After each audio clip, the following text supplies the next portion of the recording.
안녕하세요. 김현민 기자와 함께하는 TMF. 오늘은 한준희 위원을 대신해서 제가 진행을 하도록 하겠습니다. 자, 역시 오늘도 김현민 기자가 대망의 유로 2024 결승전 그리고 코파 아메리카 결승전 분석 자료를 방대하게 준비를 했습니다.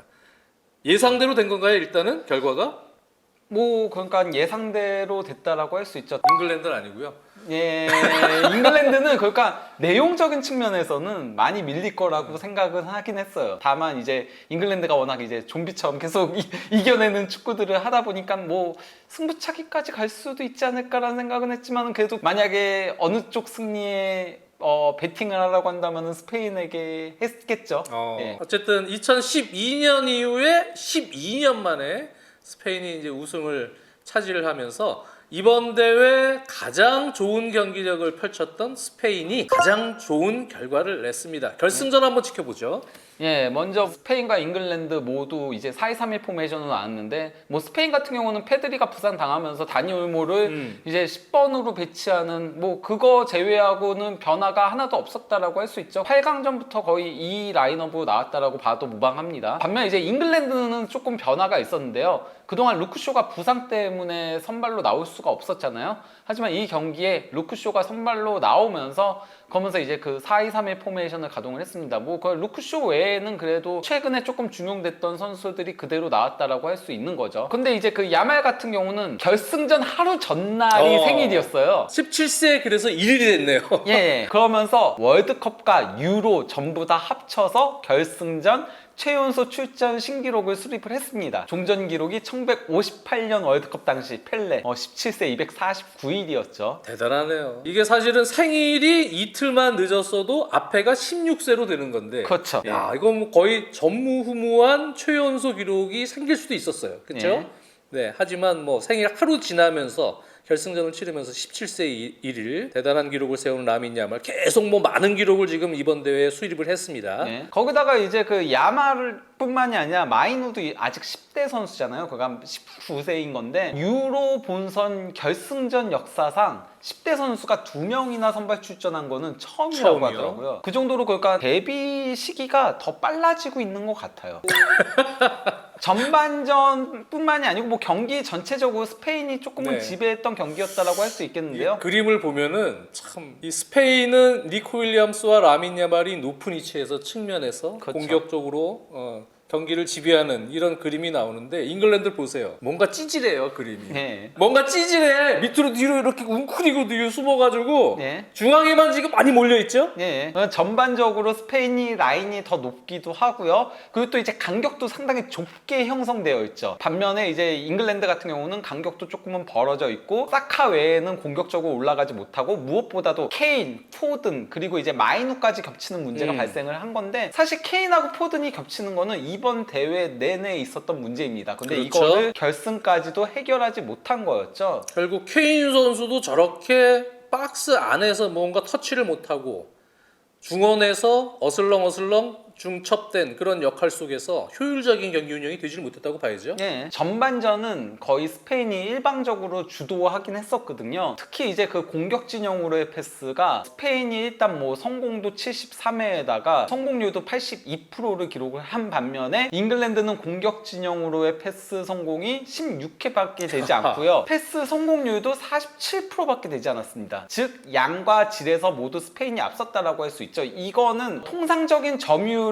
스페인이 앞섰을 뿐 아니라 유의미한 점유율 있잖아요. 의미 있는 점유율에서도 스페인이 크게 앞섰다는 걸 보여주는 지표라고 할 수 있겠습니다. 그러니까 이번 대회 케인의 부진 속에서 사실 결승전 앞두고도 해리 케인의 현재 몸 상태, 네. 컨디션을 고려해 볼 때 잉글랜드는 사실은 빠르게 역습으로 전환될 때 받쳐주는 홀더 플레이어들 그리고 또 뒷공간으로 쇄도하는 그런 공격수의 역할 이런 것들이 중요했는데 해리 케인 선수가 지금 몇 차례 역습 기회에서도 47%의 공격 전개 성공률을 밖에 되지 않는다는 얘기는 케인을 중심으로 역습도 되지 않았고 네. 결국 잉글랜드 언론에서 결승전을 앞두고 케인 대신에 올리 워킨스나 다른 공격수들을 한번 기용하려는 얘기들도 많았거든요. 그렇죠. 그런 차원에서는 사실은 내용적으로 완전히 밀린 잉글랜드가 베스트 11의 어떤 선택에 있어서도 뭐 결과적이지만 결과론적으로는 그렇게 좋은 선택을 하진 못했던 네. 것 같다. 그럼 결국 스페인 상대로 잉글랜드가 주도권을 가져가기는 좀 힘들거든요. 그거는 어떤 팀이어도 마찬가지인 거잖아요. 그렇다면은 차라리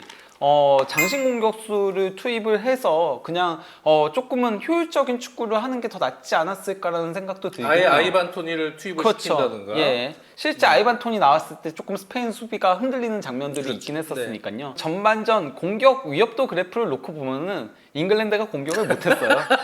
예. 뭐 그냥 처참하네요. 예. 네, 저 밑에 저 뭐죠? 찔끔찔끔 나온 게? 네, 그게 잉글랜드입니다. 예, 그렇죠. 그리고 뭐 슈팅 숫자는 5대3. 그러니까 사실 스페인도 그렇다고 해서 효율적으로 공격하진 못했어요. 조금은 그러니까 스페인도 전반전에는 보수적인 운영을 한 편에 속하고요. 잉글랜드는 아예 먼저 실점하기 전까지는 원래는 공격할 의지 자체가 좀 없는 팀이잖아요. 예, 그런 것들이 보였다라고 할 수 있고 그러다 보니까 양 팀 모두 전반전에는 빅 찬스가 단 한 번도 없었습니다. 네, 저는 개인적으로는 이제 사실 잉글랜드를 좀 응원했어요. 예. 꾸역꾸역 경기는 되게 못하지만 버티는 어떤 그러한 분위기로 갈 때 예. 막 키퍼가 막고 수비가 블록을 하고 하면서 버티는 분위기로 갈 때 잉글랜드가 꾸역꾸역 그래도 나중에 승리를 차지하는 경우가 있었기 때문에 예. 전반전 내용이 수치적으로는 상당히 처참했지만 전반전을 0대 0으로 끝낸 것을 보고 야 이거 잉글랜드가 또 잉글랜드스럽게 잘하면 예. 이길 수도 있겠다라는 생각도 했습니다. 저도 그러니까 전반전은 뭐 결과적으로는 잉글랜드가 원하는 대로 흘러갔다라고 생각을 해요. 전반전에 가장 위협적이었던 슈팅이 추가 시간에 나왔었거든요. 전반 그것도 막판에. 예 잉글랜드에서 나왔던 거였는데요. 뭐 라이스가 이제 프리킥 올린 거를 르노르망이 이제 헤더로 걷어내려다가 이게 조금 뒷머리 맞고 뒤쪽으로 흘렀거든요.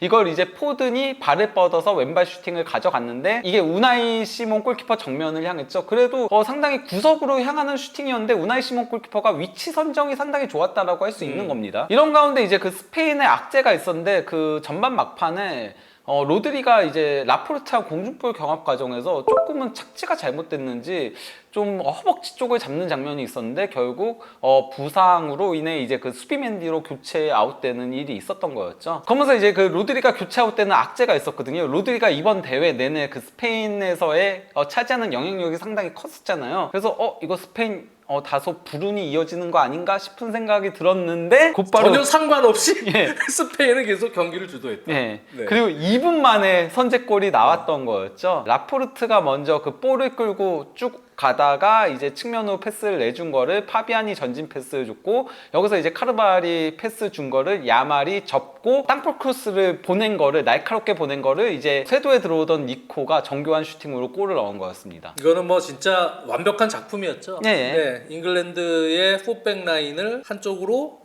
끌어들이고 반대쪽 공간에서 완전히 공간을 만들어낸 네. 니코 윌리엄스가 결정력을 발휘했는데 최연소 득점 2위가 됐네요. 결승차상. 네. 야말이 결승전 하루 전 생일이었다고 했잖아요. 근데 이틀 전이 이제 니코 생일이었거든요. 니코는 7월 12일생인 건데 22세 2일의 나이에 유로 결승 사상 최연소 2위를 기록을 한 거죠. 두 선수 이제 같이 생일 파티하면 되겠네요. 따로 그렇죠. 또. 네. 네. 거기다가 이제 야말은 이 경기에서 도움을 기록하면서 스페인 선수로는 유로를 넘어서 메이저 대회 본선 최다 도움을 기록을 한 거고요. 종전 기록이 이제 세스크가 3도움 기록을 했었던 그렇죠. 거였거든요. 그리고 또 이제 유로 단일 대회 최다 도움도 타이를 기록한 겁니다. 그리고 스페인의 공세가 계속 이어졌거든요. 골 넣고 나서 곧바로 또 이제 2분 뒤에 올모랑 이제 니코의 이 결정적인 찬스였는데. 예, 2대1 패스 플레이가 상당히 좋았었죠. 그런데 이제 올모의 슈팅이 골대를 살짝 빗나갔습니다. 또 이제 스페인이 다시 한번 이제 카르바알이 가로채기에 이은 패스를 준 거를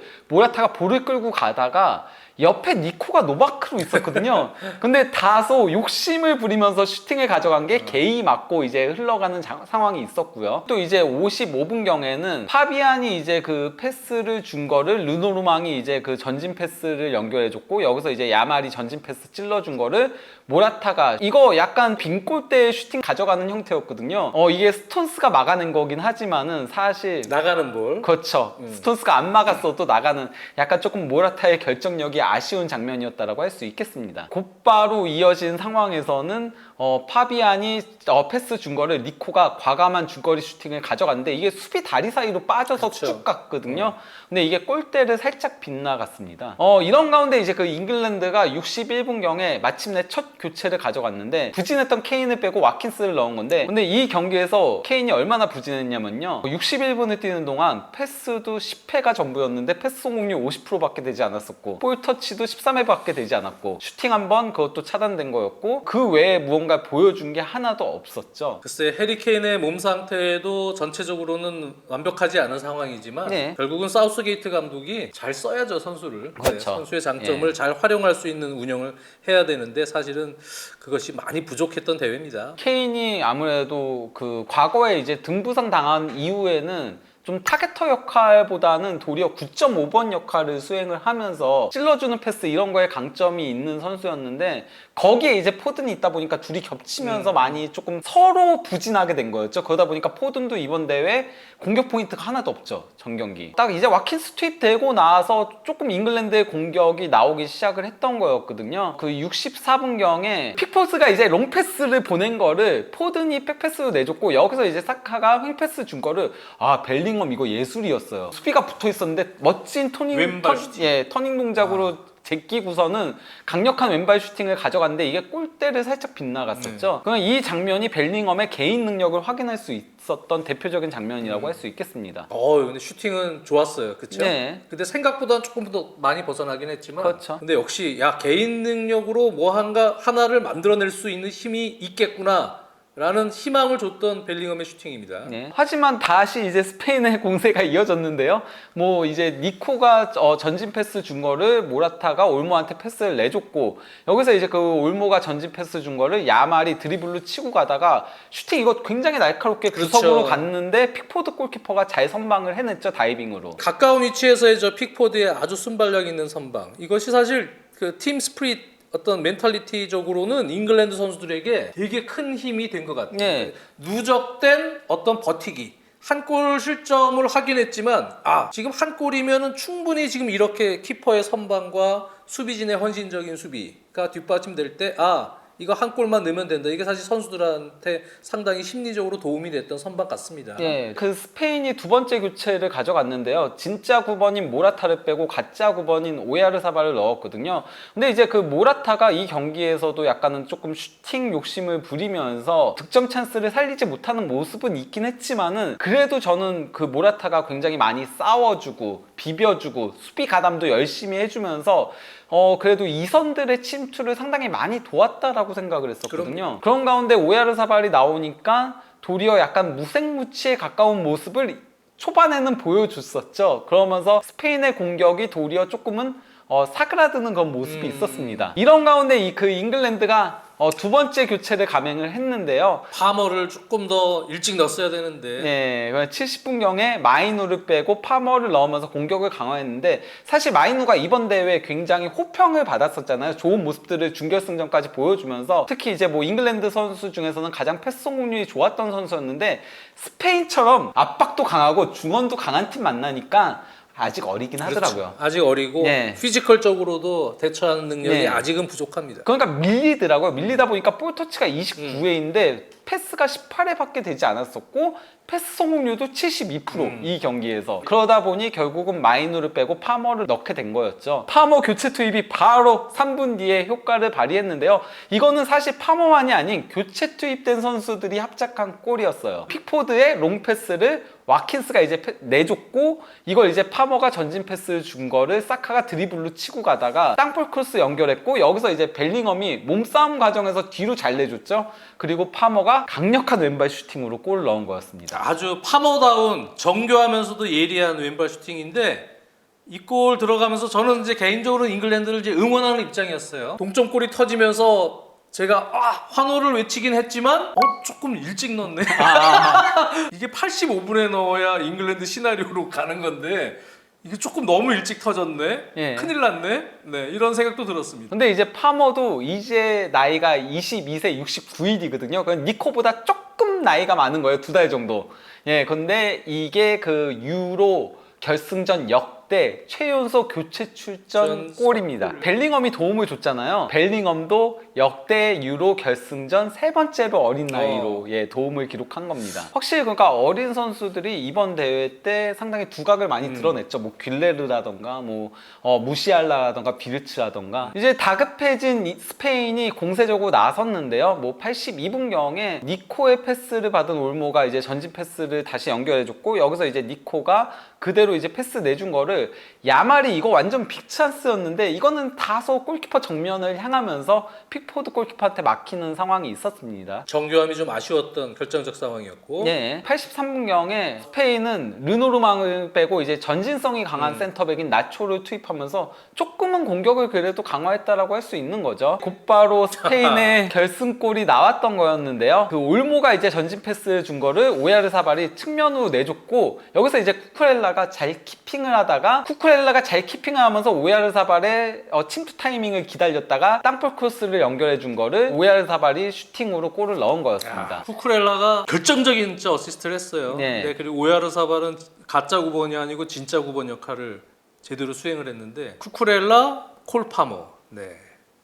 참 좋은 팀에서 좋은 선수들이 참 결승전에서 좋은 역할을 합니다. 참고로 게리 네빌이 이 경기를 앞두고 쿠쿠렐라가 있는 이상 스페인은 우승할 수 없다라고 얘기를 했거든요. 그래서 쿠쿠렐라가 고맙다 그랬잖아요. 예, 바로 인스타그램에 이제 그 박제해서 올렸죠. 네. 예.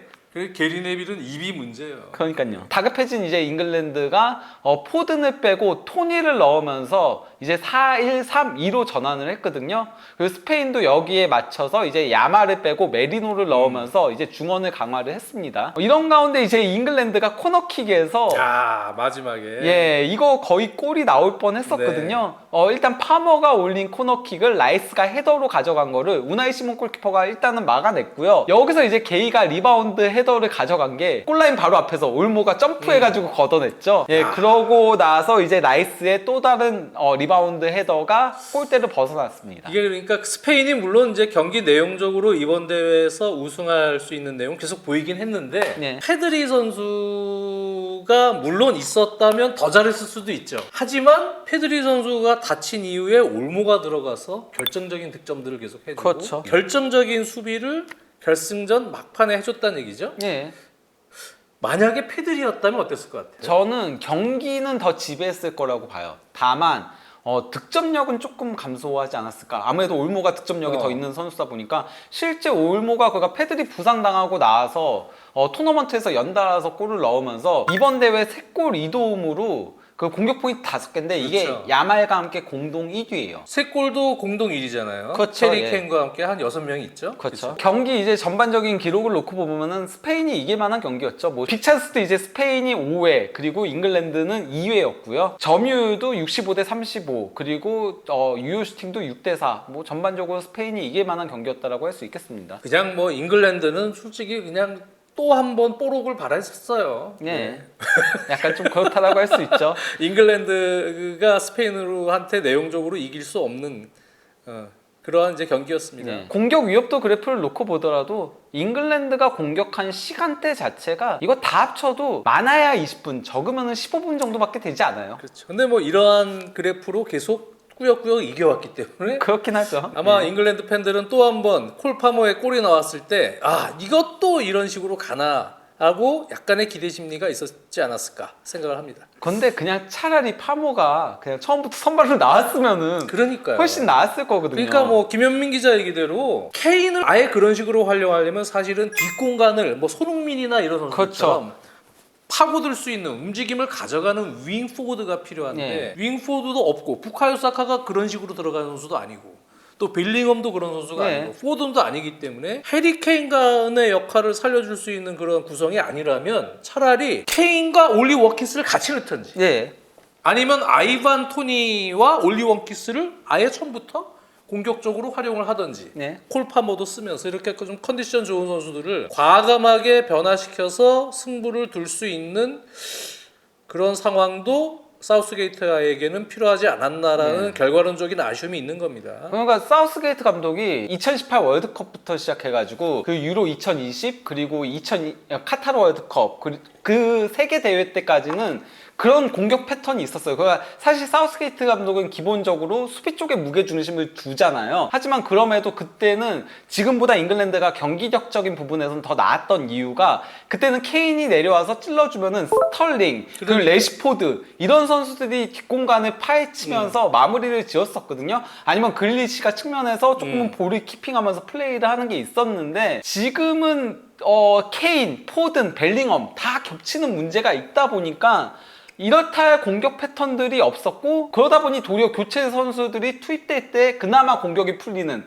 그런 상황들이 계속 반복이 됐던 거였죠. 무언가 선발 구성에 있어서 변화를 좀 줬어야 되지 않나. 네. 전체적인 색깔을 조화롭게 맞추기 위해서 그런 아쉬움이 또 계속 드는데 그러지 않고도 꾸역꾸역 이겼기 때문에 그냥 쓴 것 같아요. 저는 근데 결과적으로는. 사실 그 꾸역꾸역 이겼던 게 선수빨에 가까웠다라고 개인적으로 생각을 선수빨이죠. 하거든요. 예. 개인 능력에 의해서 그렇죠. 결정적인 상황에서 득점들이 나왔었기 때문에 패턴으로 만들어서 골을 넣는 없어요. 경우들이 거의 없었거든요. 다 우격다짐으로 하다 보니까 예를 들어서 덴마크전에 잉글랜드가 90분 풀타임으로 만들어낸 찬스 메이킹보다 토니 크로스가 12분 만에 만들어낸 찬스 메이킹이 더 많았어요. 4회를 기록했었거든요. 12분 만에. 그게 잉글랜드의 문제였다라고 할 수 있죠. 지나치게 단조로운 공격 패턴. 어쨌건 스페인이 잉글랜드를 꺾고 우승을 차지하면서 유로 역대 최다 우승 4회를 기록을 했습니다. 원래 이전까지는 독일과 함께 공동 최다 우승이었거든요. 그렇죠. 그건 1964, 2008, 2012 그리고 이번까지 우승을 차지한 4회. 거고요. 단일 대회 최다 득점 신기록도 수립을 했습니다. 이번 15골. 대회 득점이 참 안 나왔는데 그거에 비하면 좀 아이러니한 기록이 나왔네요. 네, 이게 그가 스페인만 그나마 조금 재밌는 축구를 했다. 독일, 스페인 정도가 그렇게 했다라고 할 수 있는 거죠. 스페인이 이번 대회 7전 전승을 기록을 했거든요.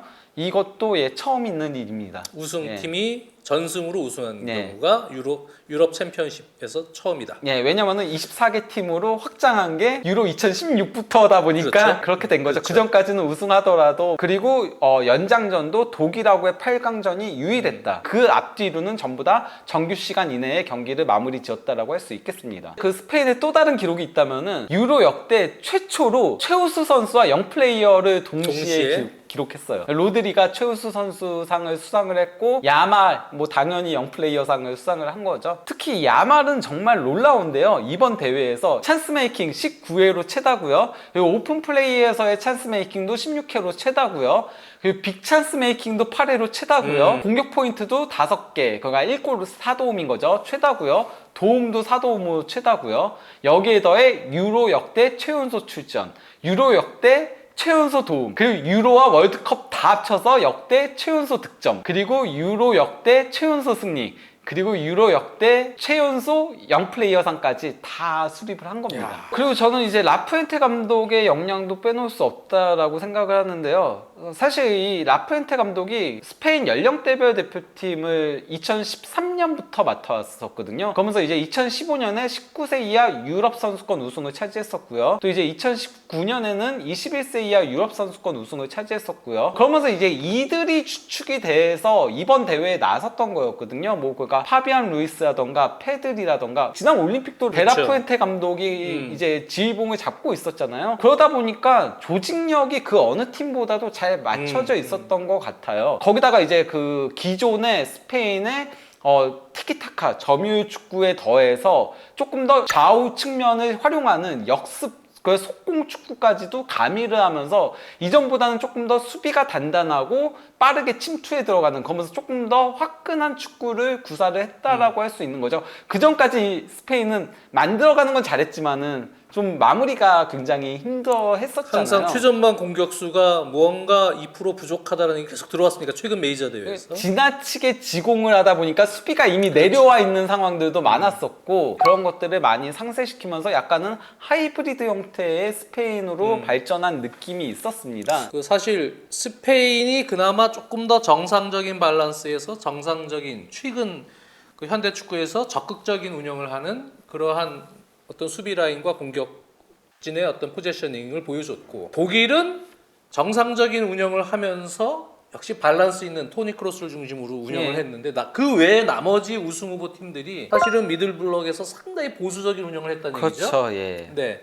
왜 그런 현상이 나왔다고 생각을 하세요? 일단 뭐 그러니까 잉글랜드하고 프랑스는 원래부터도 감독들이 보수적으로 운영을 하는 감독들이었고 데시안 거기서 감독도 이제 마찬가지고. 성과들을 냈었다 보니까 그런 부분이 있다라고 보고 이제 네덜란드가 사실은 조금 더 공격 축구를 해야 되는데 네덜란드 같은 경우는 이제 중원 쪽에 부상자들이 많이 발생을 했잖아요. 좀 그런 부분들도 조금은 영향을 끼쳤다라고 보이고요. 오히려 마르티네즈 감독의 벨기에가 조금 더 하이라인에서 예. 적극적인 운영을 그나마 한 팀이에요. 하지만은 이제 그 벨기에는 마무리의 부족과 또 이제 수비 라인도 조금은 그렇죠. 그렇게 오히려 좋지 그러다 못하다 보니까 보니까 리스크가 있었죠. 저는 그리고 개인적으로는 도리어 오스트리아나 스위스 같은 팀들이 특히 오스트리아가 저는 이번 대회에 경기 푸는 거는 탑3 다음으로 좋았다라고 제일 생각을 하거든요. 진짜 뭐랄까 축구 같은 축구를 했던 팀 중에 그렇죠. 하나였어요. 무란 야킨의 스위스도 3백 쓰면서 뭐 전체적으로 상당히 좋은 축구를 했지만 오스트리아가 사실은 내용적으로는 네. 조금 더 다이나믹하지 않았나? 스위스는 조금은 패턴 플레이가 더 많았다라고 그렇죠. 한다면 네. 왼쪽 중심으로 풀어나가는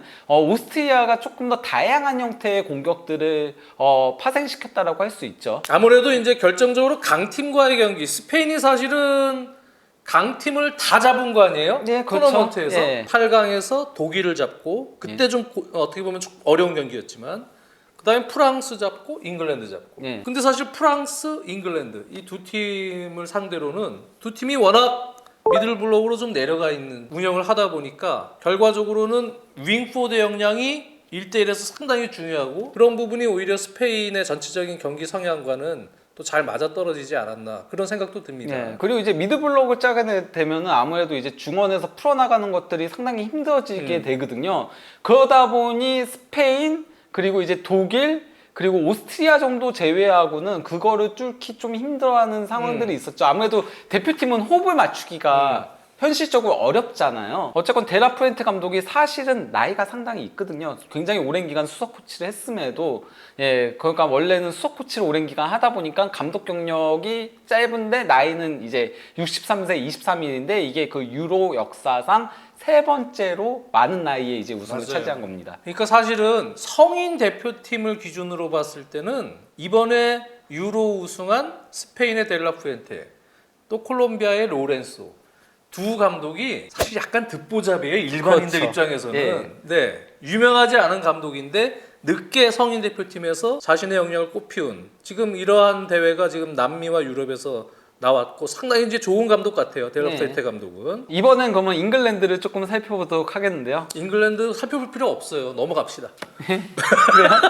어쨌든 그럼 빠르게 잉글랜드는 역사상 최초로 유로 2개 대회 연속 준우승에 그쳤습니다. 네. 결승전에서 패했고요. 그 사우스게이트 감독도 당연히 감독 역사상 처음으로 유로 2개 대회 연속 결승전에서 패했고요. 그리고 또 이제 잉글랜드가 유로에서 이번이 45번째 경기였는데 우승이 없거든요. 이거는 유로 역대 최다 경기 우승 없는 팀이고요. 2위가 벨기에인데 26경기입니다. 그러니까 이 차이도 거의 2배 차이가 나는 건 거죠. 그리고 잉글랜드가 마지막으로 우승한 게 1966년 월드컵이잖아요. 그 이제 58년이 지났는데 이게 메이저 대회 기준입니다. 그렇죠. 네. 마지막 우승 이후 가장 오랜 기간 우승을 차지하지 못한 유럽 팀입니다. 참고로 전 세계로 따지면은 한국이 1위네요. 그러니까 한국도 참 우승 못 하고 있는 거죠, 네. 지금. 아시안컵도 결국은 클리스만 체제 우승 못했고요. 뭐 계속 협회가 지금 이런 식으로 하면 우승 못하겠네요. 아무래도 좀 그럴 가능성이 있죠. 그 잉글랜드가 뭐 이번 대회 그러니까 꾸역꾸역 선수발로 올라오긴 했지만은